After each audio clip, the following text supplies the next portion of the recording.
Welcome to Space to Ground, I'm Isidro Reyna. As we work to slow the spread of coronavirus here on Earth, 3 humans continue critical work on board the International Space Station.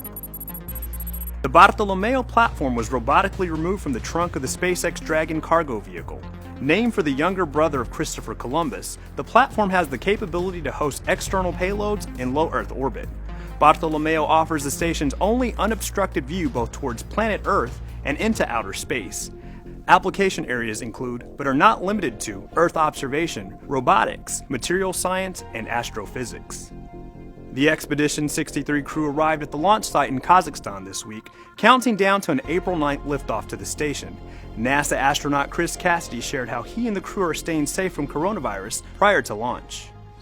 Well, interestingly enough, the preparation has been no different, and the quarantine for us as crew members has been very similar to what I'm used to for quarantine. The real weird part is everybody else being in quarantine also, and sort of the social distancing concept is not just pertaining to the 3 crew members, but it's everybody.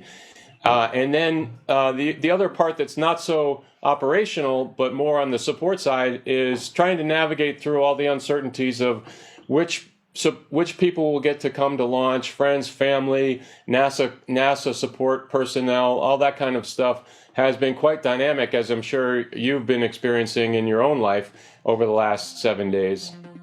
One thing astronauts have to be good at: living in confined spaces for long periods of time. 2 veteran astronauts recently shared tips to succeed in self-isolation as we practice social distancing worldwide. Veteran NASA astronaut Scott Kelly, who completed a historic 340-day mission aboard the space station in 2016, shared a few tips in a recent op-ed published in the New York Times.